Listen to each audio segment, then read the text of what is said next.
on this day. At this place, Texas gained her freedom. Freedom from tyranny, freedom from oppression, freedom from chaos, or at least the opportunity to overcome it. There's a spirit in this place, the spirit at San Jacinto. But what is a spirit? One definition of spirit relevant today says that it's made up of the definitive elements of the character of a nation. But of course, there was no nation to define on April 21st, 1836. In fact, there was a great deal of uncertainty. The Texian army is often referred to correctly as a ragtag bunch. Farmers, stock raisers, even a few lawyers.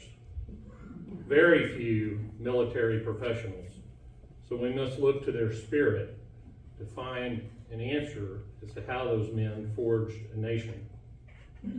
What must it take for someone to uproot their life and the lives of their family to travel to a foreign land, learn a foreign language, be subject to foreign laws, and make a life out of that land? If you wanted to eat, you had to hunt or farm. If you wanted shelter, you had to build it. And we can't forget they face the same weather that we do, only without air conditioning. Can you imagine such confidence and determination? Our forebears successfully created a society in what was essentially a wilderness. They came with toughness, perseverance, and hope. They also came, to quote the Mexican government officials, with, quote, their political constitutions in their pockets. The Mexican federalist system was an acceptable form of government and one in which early Texians eagerly participated.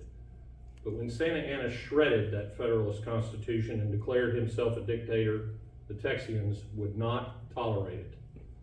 The heavy hand of an oppressive regime is anathema to Americans. The broken promises of freedom and self-governance would not stand.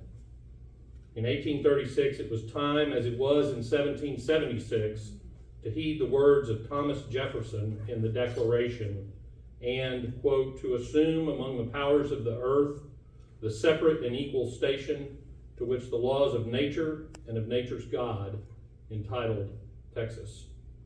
But that meant war. Santa Anna made it absolutely clear that he thought the Texians not only beneath him, but pirates, not worthy to rebel against the Napoleon of the West. He entered Texas with the intent of destroying the Texians as he had just destroyed Zacatecas a few weeks before. What he didn't understand, however, was the spirit of the Texians. At the Alamo on February 24th, William Barrett Travis demonstrated that spirit when he declared that he was, quote, determined to sustain myself as long as possible and die like a soldier who never forgets what is due his own honor and that of his country, victory or death. On March 3rd, by now sure of his and his men's fate, he wrote that the men at the Alamo, his Texians, would, quote, fight with desperation and that high-souled courage that characterizes the patriot, who was willing to die in defense of his country's liberty and his own honor. That is the Texas spirit. In March, Fannon's men surrendered on a promise from Mexican General Urrea that their lives would be spared. Santa Anna disregarded Urrea's promise, the rules of war and basic human decency, and ordered the Texians murdered. One survivor of that event recalled at the moment of execution, quote, I saw what true courage meant, not in the clashing of swords or in battle cries, but in the quiet, steady gaze of men who knew they were about to die and did not flinch.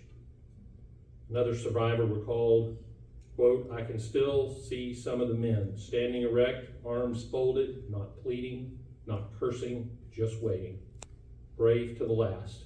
If there was fear, it did not show. And the angel of Goliad, Francita Alvarez, said she saw, quote, men who would not plead for mercy, though they knew none would be given. That is bravery I will never forget. It's also the Texas spirit. The horrors of the Alamo and Goliad filled the Texas Army with rage and an understandable desire for not only freedom but revenge. Onward Houston marched toward this place, And when Mexican reinforcements arrived, Houston ordered the only escape route, Vince's Bridge, burned. There would be no retreat. The Texians couldn't wait to fight. In fact, they almost didn't wait to fight, that little foray on April 20th. But when the time came, they were ready. And Santa Anna summed up the spirit of the Texian army as he rallied them, saying, "Rally to the standard and be no longer the scoff of mercenary tongues. Be men, be free men, that your children may bless their father's name." And with that fighting spirit, the Texians charged forward. They didn't hesitate. They didn't dither. They conquered. 18 minutes later, Texas was free. And with that great victory won here, those men created a country which became the greatest state in the Union, as it remains. Texas is a place you can belong to whether you've been here 7 generations or 7 days. Texas is a place where people of all backgrounds, all races, all nationalities can come together, have come together to create a new and unique society. A society with our own identity and a spirit and a pride that's well earned.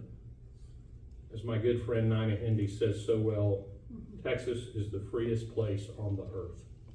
That is the spirit of San Jacinto. San Jacinto was indeed one of the most decisive battles in world history.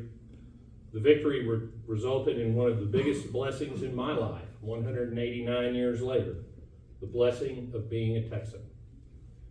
You know, I've dedicated my entire career and most of my spare time to serving the state that we love. Join me. Go out and do something for Texas today and every day.